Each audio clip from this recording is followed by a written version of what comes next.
আমাদের যদি প্রতীক না থাকে তাহলে আমাদের পক্ষে নির্বাচনে অংশগ্রহণ করা সম্ভব হবে না। আর অন্য কোনো প্রতীক তো আমরা নিব না, সেটা আমরা বলেছি। ফলে তত্ত্বাবধায়ক সরকার জুলাই সনদে আসবে, গণভোটের পরে এই বিষয়ে আসলে চূড়ান্ত হওয়া সম্ভব। এর আগে তত্ত্বাবধায়ক সরকার যাওয়ার কোনো ধরনের আসলে সুযোগ নেই। ফলে এই কথা যদি বলে থাকে যারা, তাদের কোনো ধরনের দুরভিসন্ধি রয়েছে। আমরা ডক্টর মোহাম্মদ ইউনূস বা এই উপদেষ্টা পরিষদ আমরা মনে করি যে তারা সংস্কার বিচার প্রক্রিয়ার মাধ্যমে নির্বাচন করাটা তাদের দায়িত্ব। সেই কমিটমেন্ট নিয়ে তারা কিন্তু সরকার গঠন করেছে। তবে তাদের বিরুদ্ধে যে অভিযোগগুলো আছে সেই অভিযোগগুলো যাতে তারা বিবেচনা করে নিজেদেরকে পুনর্গঠন করে নেয়, উপদেষ্টা পরিষদের দক্ষতা যাতে বৃদ্ধি করা হয় সে বিষয়ে আমরা বলেছি। ছাত্র উপদেষ্টাদের বিষয়ে যেটা বারবার বলা হয়, তারা কোনো দলের প্রতিনিধি হিসেবে কিন্তু সরকারে নেই, গণ অভ্যুত্থানের প্রতিনিধি হিসেবে সরকারে রয়েছে।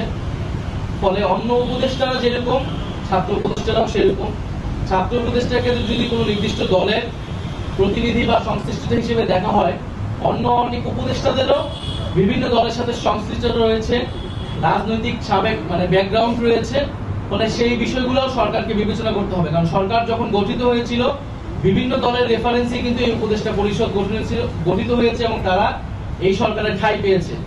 ফলে উপদেষ্টা পরিষদ পুনর্গঠন করতে হলে শুধু ছাত্র উপদেষ্টা নয়, অন্য যে উপদেষ্টাগুলো রয়েছে, আমরা প্রধান উপদেষ্টার কাছে সেই নামগুলো আমরা বলেছি যে কারা কারা কোন কোন দলের সাথে সংশ্লিষ্টতা রয়েছে বা প্রশাসনের ভাগ বাটোয়ারার সাথে জড়িত আছে।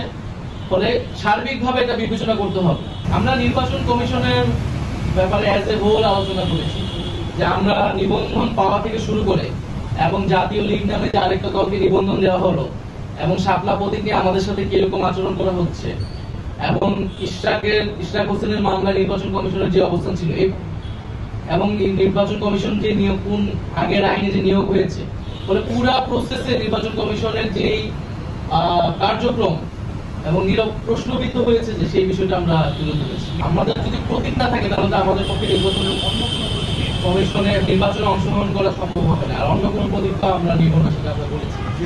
আমরা বলেছি নির্বাচন শাপলা কেন আমরা পাবো না, তার আইনি সাংবিধানিক ব্যাখ্যা আমাদের দিলে তখন আমরা অন্য প্রতীকের বিষয়ে বিবেচনা করবো।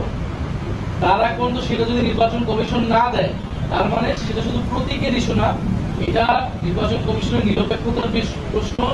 নির্বাচন কমিশন ন্যায় বিচার করতে গেলে একটা দলের সাথে সেটা করছে। ফলে যে নির্বাচন কমিশন আমাদের নিবন্ধন এবং প্রতীক বিষয়ে আমাদের সাথে ন্যায় বিচার করে না, তার অধীনে নির্বাচনে গিয়ে আমরা নিরপেক্ষতা এবং ন্যায় বিচার পাবো, সঠিক ফলাফল পাবো, সেটাও তো আমরা বিশ্বাস করতে পারছি। আমরা মনে করি যে অবশ্যই এই উপদেষ্টা পরিষদের নিরপেক্ষ এবং দক্ষতা নিশ্চিত করা লাগবে একটি সুষ্ঠু নির্বাচনের জন্য। সেটা সেই দাবির সাথে আমাদের ভিন্নমত নেই। কিন্তু এই উপদেষ্টা পরিষদ পুরো পরিবর্তন করে তত্ত্বাবধায়ক সরকার নিয়ে আসায় এইটার আসলে সুযোগও নেই আইনগত ভাবে। কারণ তত্ত্বাবধায়ক সরকারের বিষয়টাই পুরো জুলাই সনদের অধীনে আওতাভুক্ত আছে। যদি তত্ত্বাবধায়ক সরকার আপনি গণভোটের আগে সেটাকে বাস্তবায়ন করতে চান, তাহলে নির্বাচন কমিশনও পুনর্গঠন করতে হবে জুলাই সনদের আইন অনুযায়ী বা সেখানকার ঐক্যমত অনুযায়ী। ফলে এই বিষয়গুলো আসলে যারা বলতেছে তারা কোন বিবেচনা বলতেছে, কোন উদ্দেশ্য নিয়ে বলতেছে, এটা আসলে সন্দেহজনক। লিলি বিউটি সোপ, যার অ্যান্টি এজিং গুণ তারুণ্য ধরে রেখে ত্বকে করে উজ্জ্বল। তারুণ্যময় উজ্জ্বল ত্বকের জন্য। রিমার্ক।